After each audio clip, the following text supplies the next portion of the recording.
जिस तरीके से भारत की बुराई करने की एक आदत राहुल जी की बन गई है, ये कहीं ना कहीं गलत राजनीति की परंपरा की शुरुआत है। आप तो एलओपी भी हैं, आप सरकार के समक्ष अपने सुझाव भी रख सकते हैं, अपनी चिंताएं भी रख सकते हैं। प्रधानमंत्री नरेंद्र मोदी जी के नेतृत्व में एनडीए सरकार को चुना है, तो कहीं ना कहीं ये बात तो स्पष्ट है ना कि सैम पित्रोदा जी जितने भी गुणों का उल्लेख कर रहे हैं राहुल गांधी जी को लेकर, कम से कम भारत की जनता तो उसे स्वीकार नहीं करती। नमस्कार, मैं करिश्मा सिंह और आप देख रहे हैं सीट्यूब न्यूज। अमेरिका में राहुल गांधी ने चीन की तारीफ की है। इस दौरान अपने संबोधन में राहुल गांधी ने कहा कि रोजगार के मोर्चे पर भारत फेल हो रहा है। इसको लेकर केंद्रीय मंत्री चिराग पासवान ने राहुल गांधी को जवाब देते हुए कहा कि अगर उनको अपने देश में सारी बुराइयां दिखती हैं और दूसरे देशों में उन्हें लगता है कि सब कुछ बहुत अच्छा चल रहा है, चिराग ने कहा, इस तरीके से विदेश में जाकर आपको कोई भी ऐतराज करने का अधिकार नहीं है। अब भारत में एलओपी भी हैं, आप सरकार के समक्ष भी अपना सुझाव रख सकते हैं, अपनी चिंताओं को भी रख सकते हैं, लेकिन इस तरीके से दूसरे देश में जाकर भारत की बुराई करना कहीं से भी उचित नहीं है। चिराग पासवान ने आगे कहा कि विदेश में जाकर जिस तरीके से भारत की बुराई करने की आदत राहुल गांधी की बन गई है, यह कहीं ना कहीं गलत राजनीतिक परंपरा की शुरुआत है।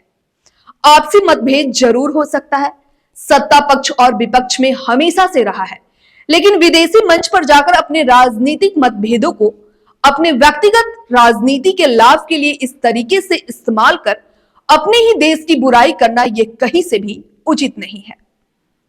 वहीं इंडियन ओवरसीज कांग्रेस के प्रेसिडेंट सैम पित्रोदा ने अपने बयान में कहा था कि राहुल गांधी पप्पू नहीं है, वे गहरी सोच रखने वाले रणनीतिकार हैं। इस सवाल के जवाब में चिराग पासवान ने कहा कि यह सारी सोच जनता के डोमेन में है। अगर उसके बाद भी जनता ने तीसरी बार प्रधानमंत्री नरेंद्र मोदी जी के नेतृत्व में एनडीए सरकार को चुना है, तो कहीं ना कहीं यह बात तो स्पष्ट है ना कि सैम पित्रोदा के जितने भी चीजों का उल्लेख कर रहे हैं राहुल गांधी जी को लेकर, कम से कम भारत की जनता उसको स्वीकार नहीं करती है। अगर सैम पित्रोदा की बातें को भारत की जनता स्वीकार करती होती तो तीसरी बार प्रधानमंत्री नरेंद्र मोदी जी को देश का प्रधानमंत्री नहीं बनाते। लगातार, जो कि भारत के इतिहास में एक बड़ी उपलब्धि है। लगातार मात्र दूसरी बार हुआ है जब देश की जनता ने तीसरी बार एक ही प्रधानमंत्री एनडीए गठबंधन को चुनने का काम किया है। ऐसे में जो सैम पित्रोदा कह रहे हैं उसको देश की जनता नहीं मान रही है। वहीं पटना सिटी में हुई बीजेपी नेता की हत्या को लेकर चिराग पासवान ने कहा कि यह चिंता का विषय है। अगर इस तरीके से हत्या दिन दहाड़े कोई करता है, अगर अपराधियों का मनोबल इतना ज्यादा बढ़ा है, तो ऐसे में जरूरी है कि कानून को और सख्ती से लागू किया जाए। जब तक अपराधियों के मन में डर नहीं आएगा, तब तक इस तरीके की घटना घटती रहेगी। मैं फिर से आग्रह करूंगा स्थानीय प्रशासन से कि जल्द से जल्द जो भी दोषी हो उन पर कड़ी कार्रवाई करे और कानून के डर को कम से कम अपराधियों के मन में स्थापित करने का काम करे। अब आगे पूरा सुनिए चिराग पासवान की जुबानी इन सारे मुद्दों पर चिराग पासवान ने क्या कुछ और कहा है। उन्हें लगता है कि सब बहुत अच्छा चल रहा है और विदेश में जाकर जिस तरीके से भारत की बुराई करने की एक आदत राहुल जी की बन गई है, ये कहीं ना कहीं गलत राजनीति की परंपरा की शुरुआत है।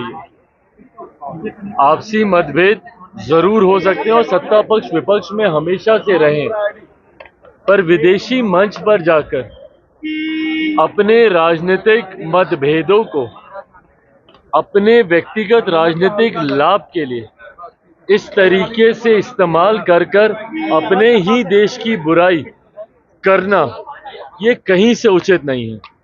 इस तरीके से विदेश में जाकर आपको कोई भी एतराज है, आप भारत में रहिए, आप तो एलओपी भी हैं, आप सरकार के समक्ष अपने सुझाव भी रख सकते हैं, अपनी चिंताएं भी रख सकते हैं, पर इस तरीके से दूसरे देश में जाकर भारत की बुराई करना कहीं से उचित नहीं। सैम पित्रोदा ने कहा है कि बीजेपी करोड़ों रुपए खर्च करके प्रचार करती है, लेकिन राहुल गांधी ठीक उनका विपरीत है। और राहुल गांधी पप्पू ने वो उच्च शिक्षित है, वो किसी के विषय पर भी गहरी सोच रखने वाले भाई ये सारी बातें जनता के डोमेन में है, पब्लिक प्लेटफॉर्म में है। उसके बाद भी अगर जनता ने तीसरी बार लगातार प्रधानमंत्री नरेंद्र मोदी जी के नेतृत्व में एनडीए सरकार को चुना है, तो कहीं ना कहीं ये बात तो स्पष्ट है ना कि सैम पित्रोदा जी जितने भी गुणों का उल्लेख कर रहे हैं राहुल गांधी जी को लेकर, कम से कम भारत की जनता तो उसे स्वीकार नहीं करती होती तो तीसरी बार प्रधानमंत्री नरेंद्र मोदी जी को देश का प्रधानमंत्री नहीं बनाती। लगातार, जो कि भारत के इतिहास में एक बड़ी उपलब्धि है, लगातार मात्र दूसरी बार ऐसा हुआ है जब देश की जनता ने तीसरी बार एक ही प्रधानमंत्री और एनडीए गठबंधन को चुनने का काम किया है। तो ऐसे में जो सैम पित्रोदा कह रहे हैं, कम से कम देश की जनता तो उसे नहीं मानती। हत्या कर दी गई है, क्या कहेंगे?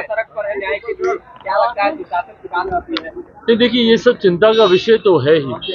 अगर इस तरीके से अगर हत्या दिन दहाड़े अगर कोई करता है और अगर अपराधियों का मनोबल इतना ज्यादा बड़ा है, तो ऐसे में जरूरी है कानून को और सख्ताई से लागू किए जाने की। जब तक अपराधी के मन में भय नहीं आएगा, तब तक इस तरीके की घटना घटती रहेगी।